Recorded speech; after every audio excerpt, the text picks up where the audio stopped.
This is the story of the one. As a maintenance supervisor at a manufacturing facility, he knows keeping the line up and running is a top priority. That's why he chooses Grainger. Because when a drive belt gets damaged, Grainger makes it easy to find the exact specs for the replacement product he needs. And next-day delivery helps ensure he'll have everything in place and running like clockwork. Call 1-800-GRAINGER, click Grainger.com, or just stop by. Grainger, for the ones who get it done.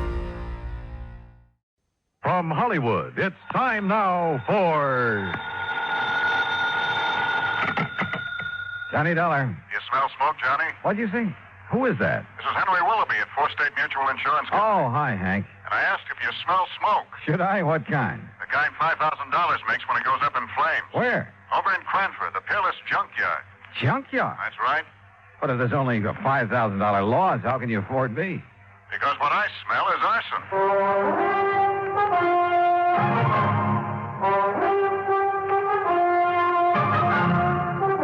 Bob Bailey in the exciting adventures of the man with the action-packed expense account.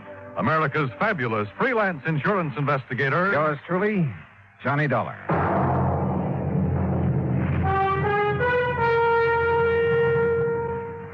And now, Act One of yours truly, Johnny Dollar.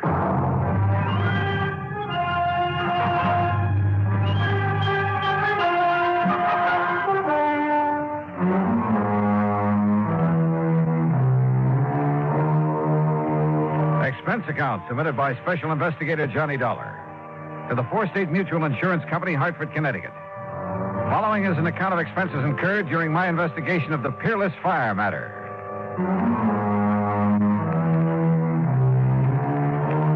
Expense account item one, $1 even, cab to Hank Willoughby's office in the Security National Building, where he lost no time in getting to the point. Policy was taken out by one Oscar H. Lehman about 4 years ago. He's the owner of the junkyard. Address of the yard is corner of Howard and Kingsway Boulevard. And why do you suspect arson, Hank? That fire didn't start until about 4 o'clock this morning. When I got here to the office a few minutes after 9, the claim was already on my desk. Almost as though he'd had it filled out and waiting even before the fire occurred, huh? Precisely. How much do you know about this man, Lehman? Well, nothing really outside of the data on the policy. His home address is 232 East 4th Street. Also in Cranford. Yeah. Okay, Hank. I'll see what I can see.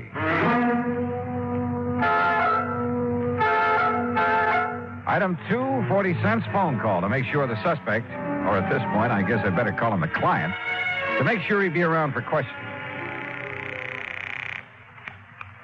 Here speaks Oscar Lehman. Mr. Lehman, this is Johnny Dollar representing your insurance company. So why do you waste time at the telephone? Well, then maybe you're coming here with my check for $5,000 right away, huh? Well, you see, there are a couple of things that... So, all right, I'll be waiting for you when you come with the money. Goodbye. Huh?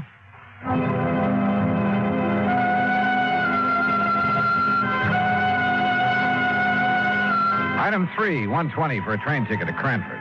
Item 4, $2 for an old rattletrap taxi when I got there. Cranford is a new town, or rather a new one built on what was left of the old. When the big clock company folded up at the end of World War II, Cranford kind of fell to pieces. But situated as it was, just a few miles above the busy city of New Haven, a bunch of smart New York operators had stepped in and were busy making a nice modern residential community out of it. New stores, new homes, and all the fixings. You see there in the block up there ahead? Huh? You had a big fire there this AM, big junkyard. Yeah, I see. Man, it was really hot. Thought it was going to take the 3 houses there on Howard Street along with it. You know, flying embers and the heat and all. But the wind swung around. They didn't even get touched. Yeah, well, pull up, will you? I want to look it over. Okay, mister, you're the boss. Hey, you want me to keep the meter running? No, I'll leave you here. Okay. That's 85 cents. But it would have been $1.50 to where you first wanted to go. Okay. Here you are. Hey, thanks.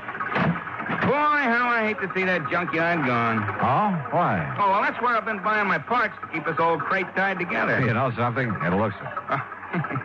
Now that Peerless is gone, I'll probably either have to get a new cab or either try and fix this one up right, you know, and that costs dough. Yeah, well, happy fixing. Yeah, like I say, though, out of something bad always comes something good. Sure. And I not only mean my taxi, mister, but them houses there, too. Well, what about Oh, that? they're on Howard Street. They've been beefing their heads off ever since the yard got its license. So now, no more junkyard. Now the whole place could be residential like it ought to. Like I always say, out of something bad, always something good, yeah. Yeah. Now, I got to get going. Hey, you know something? Maybe that fire gives me a good idea. Like, maybe I should burn up this old wreck of mine, and the insurance company would have to give me a new one. Hey, how about that? Maybe you'd better be careful who you say that to. Oh, sure. Especially not to an insurance investigator Yeah, like well, me. don't you worry, bud. I'm too smart. You? You? That's right. Oh, happy day. In spite of the valiant efforts of Fire Chief Dale Marley and his crew, the Peerless junkyard was just that, junk. And he agreed with the cab driver. The other property owners were probably glad to see the eyesore go up in flames. Well, you wouldn't like it either, Dollar, having a place like that in your front yard. And just take a look at those folks standing around. You'll see what I mean. Yeah, I must admit they don't look very unhappy about it. So the fire started in the shed that stood right here, huh? That's right, yeah. The big shed that Peerless used to store a lot of old furniture and stuff like that. Hey, Peters, hit that corner over there with some more foam. Okay, sir. Yeah, a fellow runs that grocery store on the caddy corner, and he sleeps upstairs over it. Said it woke him up. Went off with a boom, like a small explosion. Have you considered the possibility of arson, Chief? Yeah, I have. That's why I called New Haven, asked them to send up a couple of men from their special squad. But you found no trace. Nothing I could put my finger on. You got any ideas? Yeah? Yeah, I think maybe I have. I learned a long time ago that a lumber yard or furniture factory were about the worst places in the world to look for signs of arson. The wood goes up so hot and so fast. And the remains of this shed wouldn't be much better. So I walked over to the little grocery store and spent item 5, 21 cents, for a loaf of white bread. Then I rejoined Chief Marley at the ruins of the shed. Arson experts can come up from it. Hey, what's the matter, Dollar? You get to eat breakfast? Oh, something like that. Hey, you want a chunk? Not without strawberry jam and a cup of coffee. Hey, Herb, take it easy over there. Hey. Stomping around like that, you wipe out all the clues. Now, like I told you, Dollar, the fire started somewhere right around here. Uh-huh.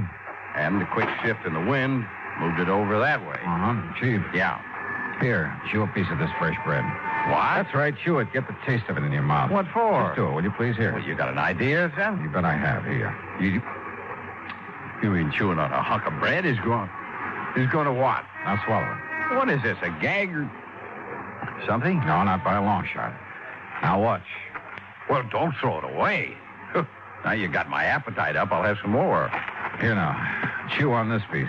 What? After you dropped it in the ashes? That's right. Chew on it. Oh, now, Go wait. ahead, do it. I'm serious. Holy kerosene. That's right. Well, I'll be doggone. Yeah. Fresh bread will pick up even the slightest trace. Even after the fire? Even after a fire.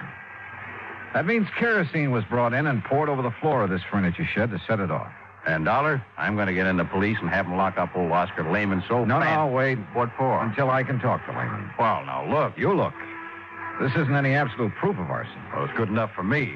It's good enough for a suspicion charge. I'll tell the police what I found out. Who found out? Well, What I found out. Now, don't forget that. But if it puts us on the trail of an arsonist, if you like, you can take the credit for it. Only if you'll cooperate. Yeah, but Dollar. Otherwise, you'll lose any cooperation from me. Okay? Okay. Item 680 cents cab to the address on East 4th Street where Oscar Lehman lived. Like the Howard Street address, this was a has-been section. Lehman's home reminded me of some of those on the other side of the town, next to the junkyard. When the old character let me in, I wasted no time in getting to the point. You ask why I should be staying here in my home instead of at the yard? And I'm asking you why not? What good can I do over there? My lovely junkyard is gone. There's nothing I can do. So I'm waiting here to collect the money your company owes me. So are you going to pay me or not? Well, now, that depends. As I started to say, Mr. I Lehman, tell you, I didn't even know about the fire till I went down there to open up the gate and start the day. What time did you go down there, Mr. Lehman? 11 o'clock, like always. Well, you sure didn't waste any time getting your claim into the office in Hartford, did you? Of course not. So soon as I see what's happened, I sign up the claim and take it to Hartford. And the office is closed, so I leave it under the door. Yeah, well... What else could I do? Sit around and wait to think about it while the money's coming to me? It's my money, so I should have it. You know how much merchandise I have in that yard? $25,000. Retail? Yeah. Then why'd you burn it up? You think I'm crazy I should do such a thing? Don't you understand now I'm out of business, for God?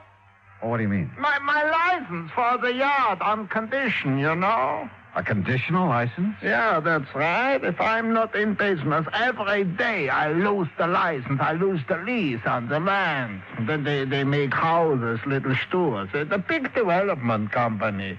So you're crazy to come and talk to me, tell me I should set fire. Maybe I've suddenly changed my mind, Mr. Lehman. Maybe I've already met the arsonist. Huh? And I was just too blind to see him.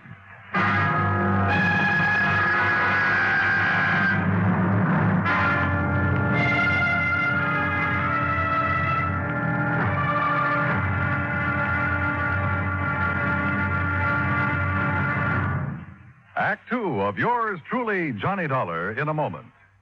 Our flag now numbers 50 stars. And behind each star there stands yet another flag representing one of the 50 states. Missouri's state flag is a horizontal tricolor of red, white, and blue.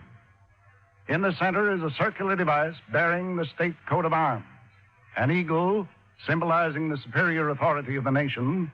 A grizzly bear representing Missouri, chosen for his size, strength, and valor. And a crescent moon, symbolic of the shield carried by the second son. Missouri being the second state carved out of the Louisiana Territory.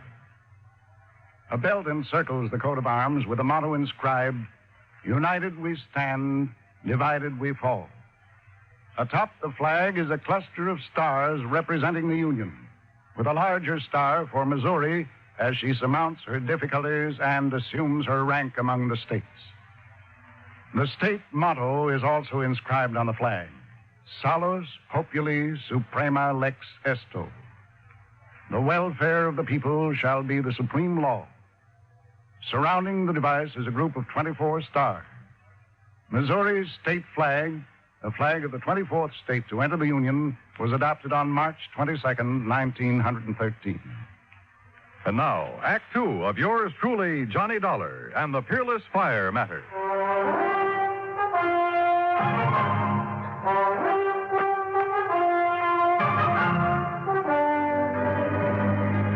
Something the cab driver had said while taking me to the scene of the junkyard fire had suddenly come back to me.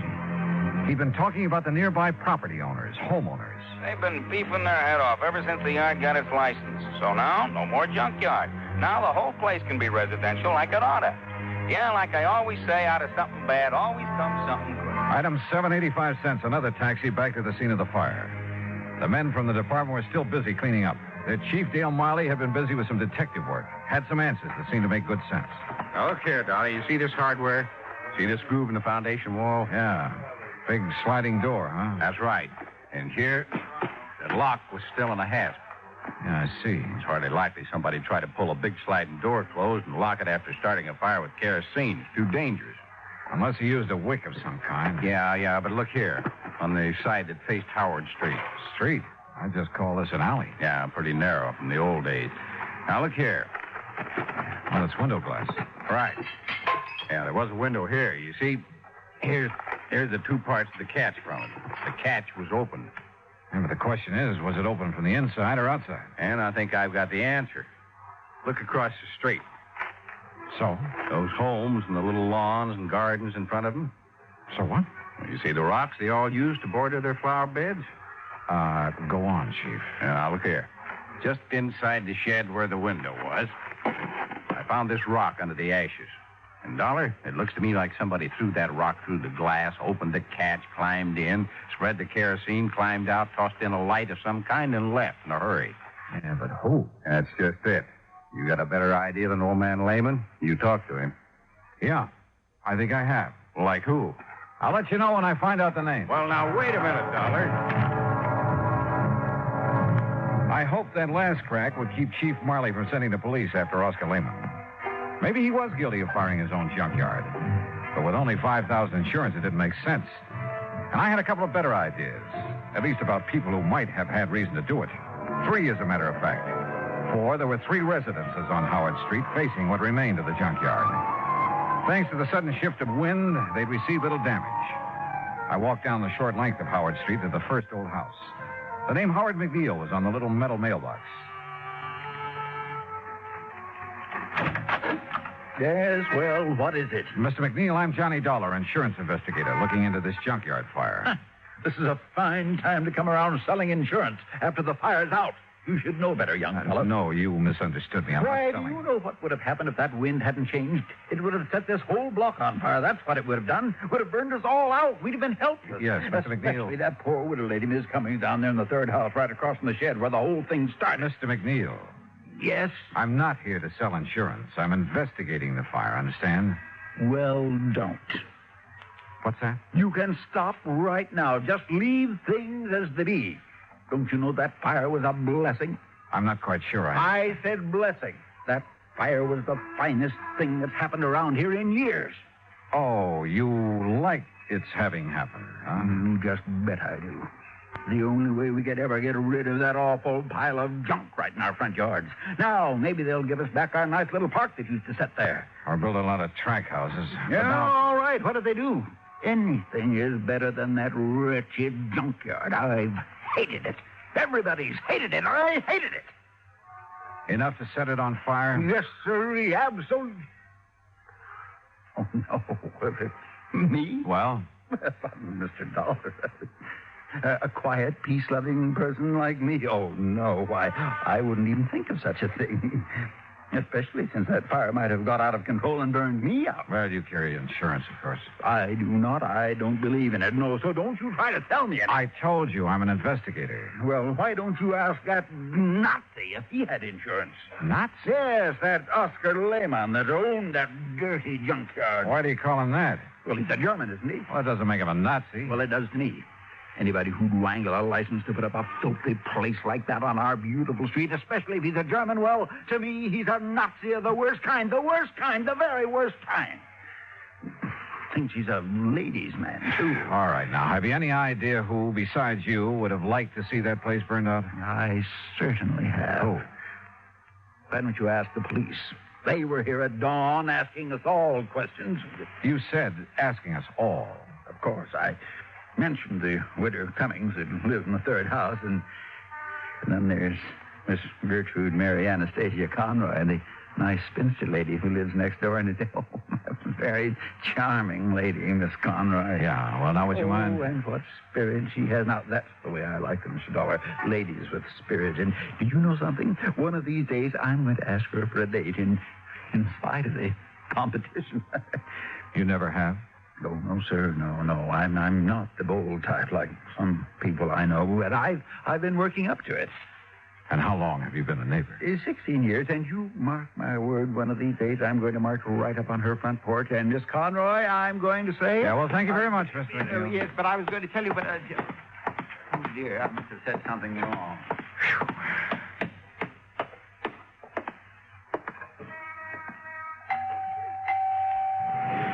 And what the devil is it you'd be wanting? Miss Conroy? That's right. And don't you see the sign beside the door? No peddlers, no solicitations. So be gone with you. I'm busy clearing the smoke out of your house for that awful fire this morning. Well, that's what I'm calling about, ma'am, that fire. I'm an insurance investigator. Investigator, huh? Well, now, just a...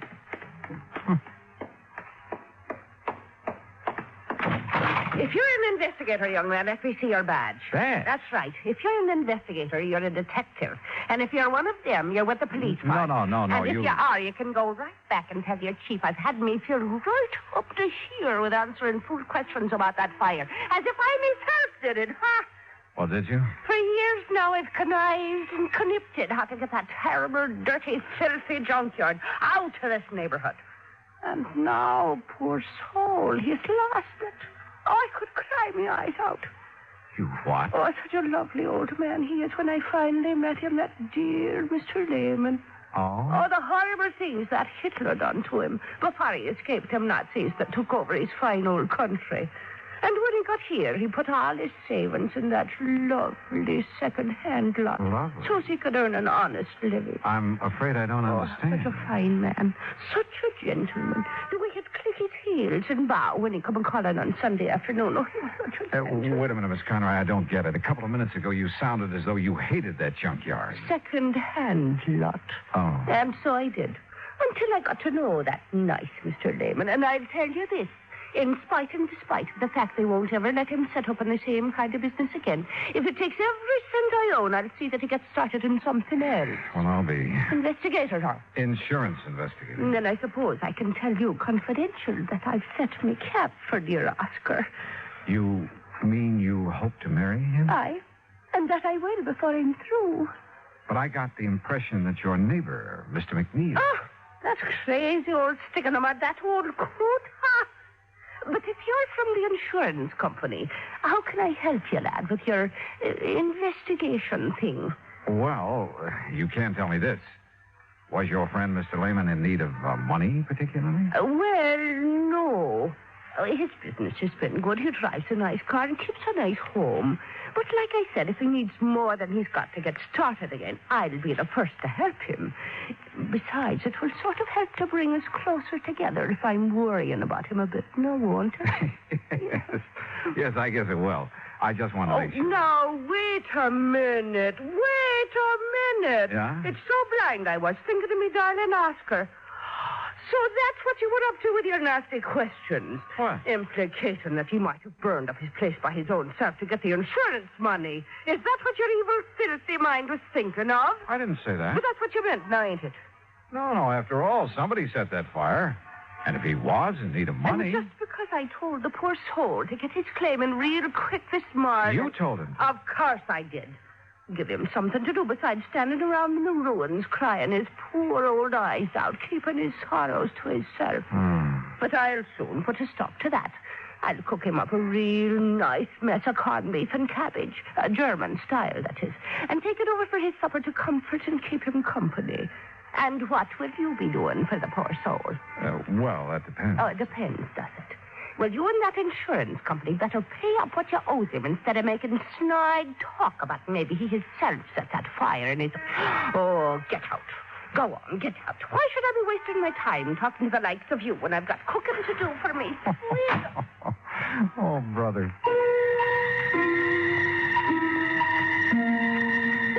This was turning out to be the most offbeat insurance matter I ever handled. Well, there was only one suspect left. The woman living in the third house opposite the shed where the fire had started. The widow Cummings, McNeil had called her. I went up on the porch, rang the doorbell. And again.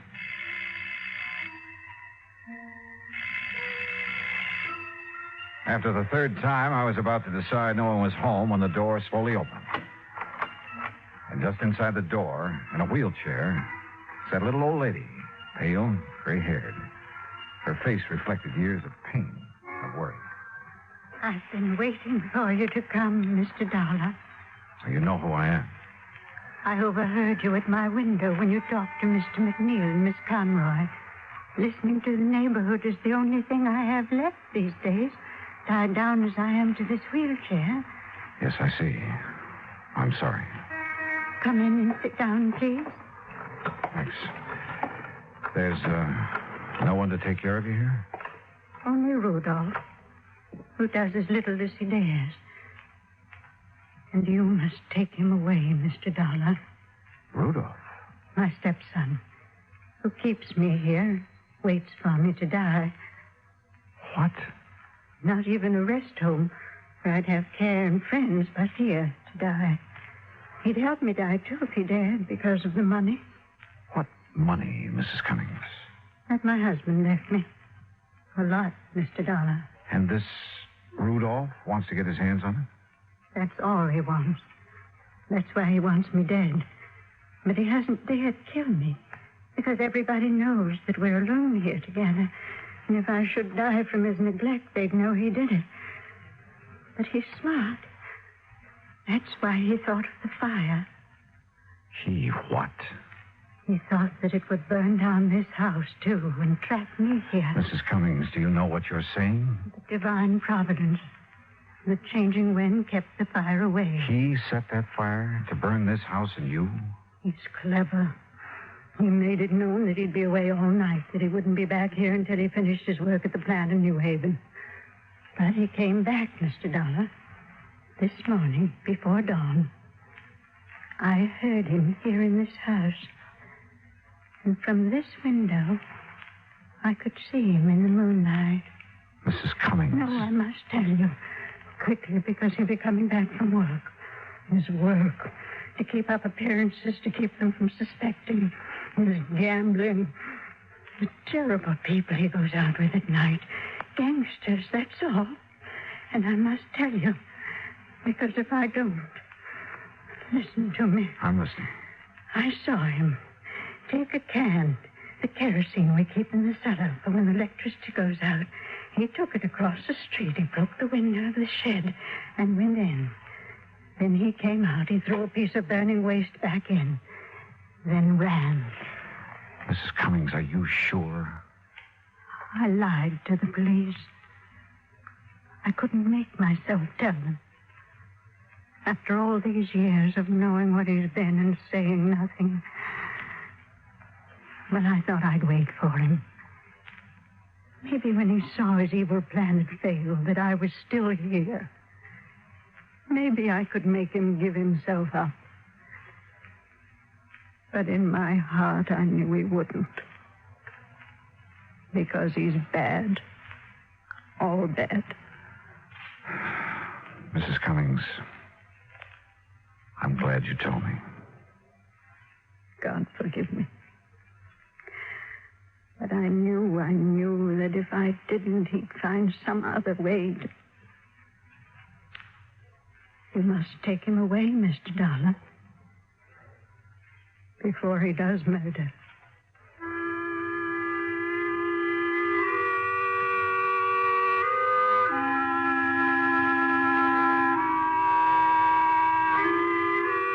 Expense account item 8, $10, board and room. I've stayed an extra day in Cranford to clear things up. For while I waited for Rudolph to return, I found the kerosene can he'd used down in the cellar. Chief Marley found the top from it in the ashes. The police have since found only his prints on it. Rudolph is in the city jail. And I'm sure Mrs. Cummings will testify against him. After all, her life is at stake. Hospital Lehman, his claim will be paid in full. Well, I hope he and Miss Conroy live happily ever after. Expense account total, including incidentals on the way back to Hartford, $14.46. Yours truly, Johnny Dollar.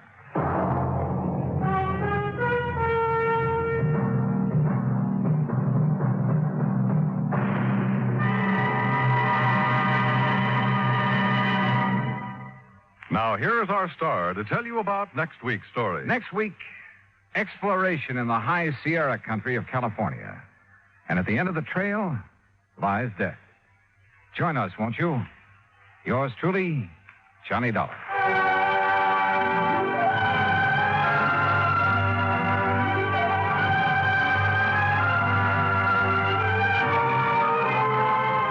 Yours truly, Johnny Dollar, starring Bob Bailey, originates in Hollywood. It is produced and directed by Jack Johnstone, who also wrote tonight's story. Heard in our cast were Virginia Gregg, Peggy Weber, John Stevenson, Herb Vigran, Hans Conried, Forrest Lewis, and Parley Bear. Musical supervision is by Amerigo Marino. Be sure to join us next week, same time and station, for another exciting story of yours truly, Johnny Dollar.